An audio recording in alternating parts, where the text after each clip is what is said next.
Here's the problem. If you have some type of response in your nervous system, like you get really angry, frustrated at these people, and you're like, why do those people come into my life? You're going to draw more of them into your life, even though you're avoiding them. You might avoid this one, draw another one down the street.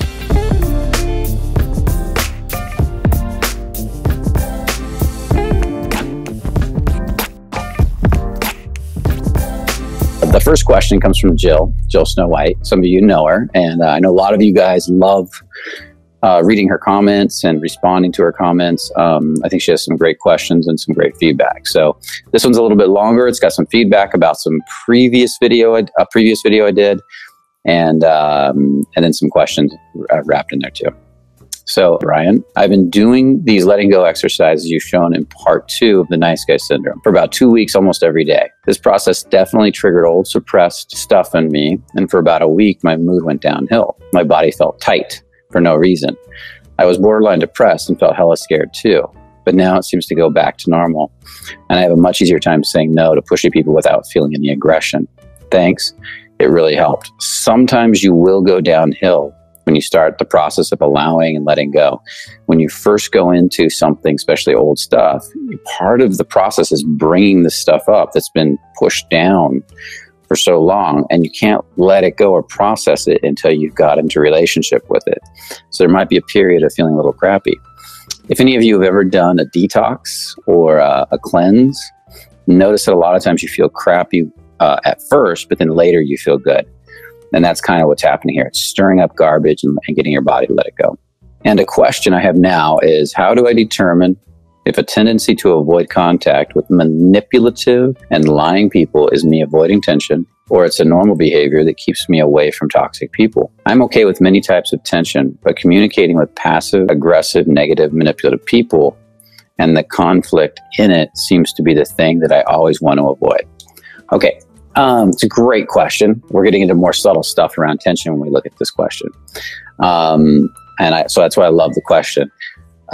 You're avoiding manipulative people is a beautiful thing. If they're really passive aggressive, really manipulative, of course, you don't want to invite that energy over and over again into your life. And so saying no to that energy keeps it out of your life. And then eventually, if you're really clean on your nose, that means there's no attachment to their energy. Those types of people just stop showing up into your life. But here's the problem. If you're not clean, if you have some type of response in your nervous system, like you get really angry, frustrated at these people, and you're like, why do those people come into my life? You're going to draw more of them into your life, even though you're avoiding them. You might avoid this one, draw another one down the street. Because what you push against really hard with any type of emotion is going to cause your subconscious mind to sort for more of that thing. Whatever you focus on with any sense of intensity, emotion, or power draws more of it into your life, because that's where your focus is. Whatever you focus on expands, and you're putting energy and emotion into something, it's going to expand, whether that's negative or positive. Okay. So the way you put it in here, I'm okay with these types of tension, but communicating with passive, aggressive, negative, manipulative people and the conflict, it seems to be the thing that I always want to avoid. So I want to avoid that part in there. So there's a part of you that's avoiding that tension. So there's something for you to learn in it. And that something for you to learn is not how to deal with passive aggressive people, although that happens. It's how to release that attachment to that being a bad thing. See, whatever we judge as bad comes into our life. So whatever we are, we bring into our life. If we're an angry person, we're going to experience more anger. If I go out and I'm angry at people all day, I'm going to get angry people. Whatever we judge as right or wrong, we're going to get more of in our life. So if I go out and I judge, say that passive aggressive people are bad, then there's going to be an emotional attachment to that judgment. That emotional attachment is going to pull it more into my life. So the best thing you can do is, as you run into those passive aggressive people, is to do some welcoming on the energy and release the judgment, release the frustration, release all the emotions attached to it until you're just clean, until you don't feel anything. You're like, okay, he's passive aggressive. I'm going to move on. I don't need that energy in my life. And it's almost like neutrality. It's a sense of freedom. And then you won't draw them into your life much anymore. And if you do, you're going to let them go really fast because there's no attachment.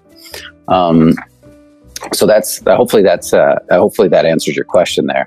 But you're going to find that answer that I just gave you all through different aspects of things that are coming up for you. If it keeps coming up and keeps showing up in your life, there's some level of attachment still there. And an attachment is also an aversion. So aversion, pushing it away; attachment, trying to get it and pull it towards you.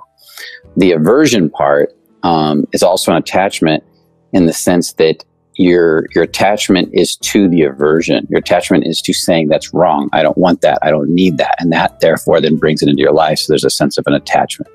It's the opposite side of the polarity on this. So let's dive in a little deeper. Follow-up. And could you also discuss the topic of trust issues? I was brought up in a really safe, loving environment. And even in my teens, I was a really open and happy kid and trusted everyone. Obviously, I got hurt a lot later in life. And my trust was broken time and time again. And now I find myself on the opposite side, where I really have a hard time trusting people. I easily can be social, talk to strangers, be playful, flirt, but I'm also the one who doesn't like to get closer and ends relationships with no hesitation. How can I reach a healthy middle ground there? And it's just really the same process. It's not any different. It's welcoming the part of you that doesn't trust. It's welcoming the part of you that feels betrayed. It's welcoming the part of you that feels like it's blaming other people. It's welcoming the part of you that doesn't trust yourself either. Like there's some aspect of yourself you're probably not trusting either. So you keep everything safe. You keep these people at bay. You let them only get so close. If there's any hint that they might betray you, you boom, like that. But part of life, and this is where we miss a lot, is that a huge part of life is conflict. We actually grow from conflict. It's conflict and resolution. And every time we resolve a conflict in a healthy way, we grow. The bond with another person grows tighter because you can't avoid that. In a healthy relationship, there will always be some level of conflict and resolution. And that's how everything grows. And that relationship will grow that way throughout the life of the relationship. So if you avoid all conflict and run away from it, you really avoid a lot of growth. Now, there are people you do need to cut out of your life. If people are chronically abusive and they're not changing, you can still release and get to the point where you appreciate that person for their good qualities, appreciate them and love them, and even see their bad qualities as their lessons that they have to go through. But you don't have to sit there and take it. You can get to the point where you're neutral and just let them go and love them from a distance, not from close. And that would be the preferable way to do it. Otherwise, you draw more people with similar qualities into your life. So learning to trust is really about welcoming up the parts of yourself that don't trust. Can you welcome your lack of trust? Can you welcome all the thoughts, images, feelings, and sensations that go with that? Can you sit with that for a little bit? Just keep allowing yourself to welcome it and notice what it feels like. Can you feel deeper into your body while you do it? Because that's where a lot of it's stored. It might even be stored down in the stomach, down in the legs. Feel deep into your body and notice how your body's reacting. And then welcome that too. And you might find some emotions of distrust come up, or aspects of it, or images or sensations that some of them that may not even make sense. That's fine. Welcome all of it. And then when you feel like you've because the whole welcoming process is a disidentification process. So as you welcome, for some of you who haven't welcomed much, you might need to welcome for 5 minutes, 10 minutes, an hour, 2 hours to get something to break up a little bit. But you're going to notice a lot of stuff as you welcome will only take a minute, 30 seconds, 10 seconds. And as you welcome it up, notice what it feels like. And just keep welcoming it until it's like a picture if I got poked by a thorn and that thorn hurt and I'm a little kid. I'm like, oh, I'm crying and I'm upset and I'm making it a big deal as a little child. Like, I'm really hurt. Am I going to get infected? Is something bad going to happen to me? Now, picture that same thorn poking you and you've got more awareness now. You've grown up and you're like, oh, a thorn. You just pull it out. It still hurts the same, but it doesn't mean as much. Matter of fact, you're going to heal. You're fine. You're just like, whatever, and you move on. That's kind of what we're doing here. We're welcoming to the point where we can look at that and say, okay, that's what I feel. And it's not killing me. I'm okay with it. And that's what you want to do.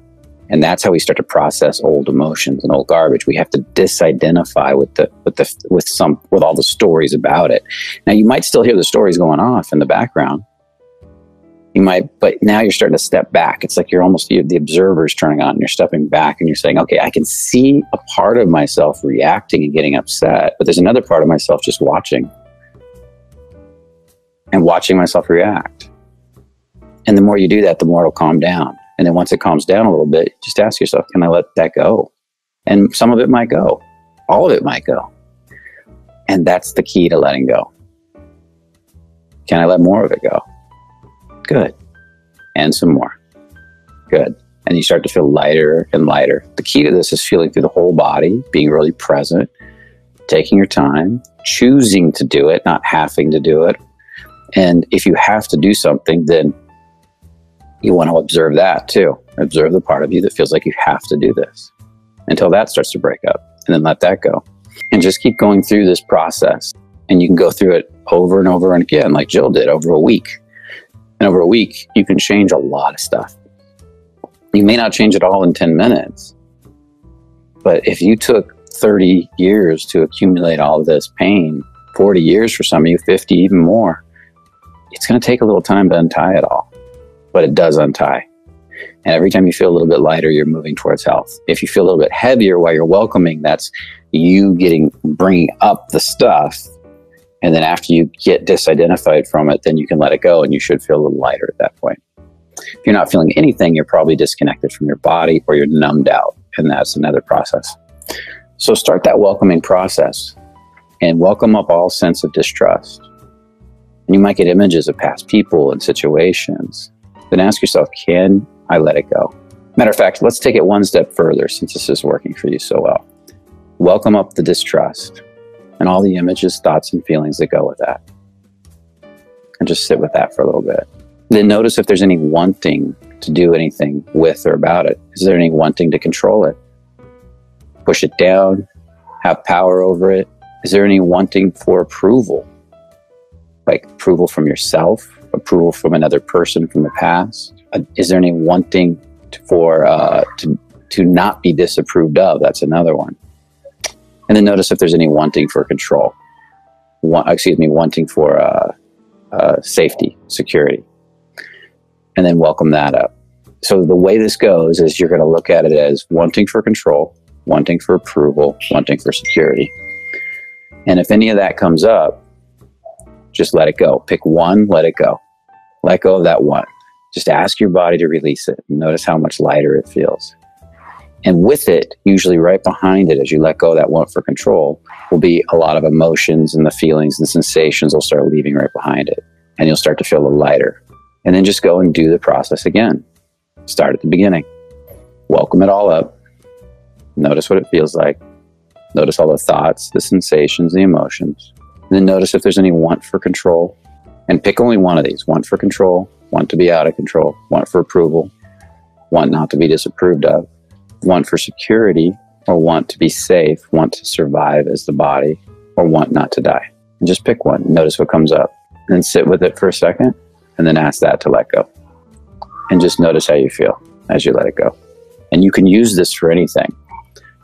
Again, and there's different versions of it, but you can use it for anything. So just welcome up any, whatever the problem is. In this case, it's trust. And then notice any thoughts, sensations, feelings, or emotions that go with it. And then just welcome it and sit with it.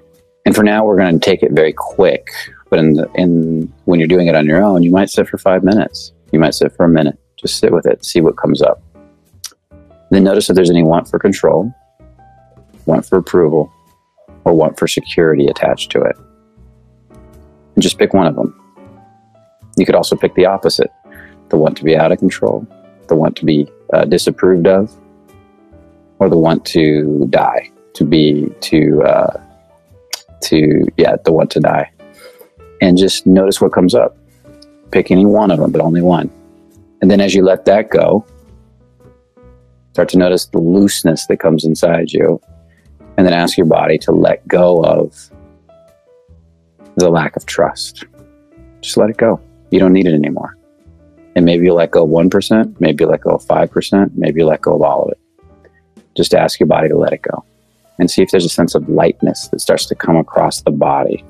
And I'm going to invite you to do that. You might have to do that 10 times. You might have to do that 20 times. You might have to sit in the welcoming portion for 5-10 minutes, feeling the body. For some of you, they might be crying for a little while. I had somebody yesterday who cried on and off doing this for about 6 hours. And today he feels amazing. Cleaned up so much of his body going through that process. Okay. The last part of her question is, love these longer live Q&A videos. By the way, sometimes I pick one I've already watched and I listen to it in my headphones before going to sleep. That's awesome.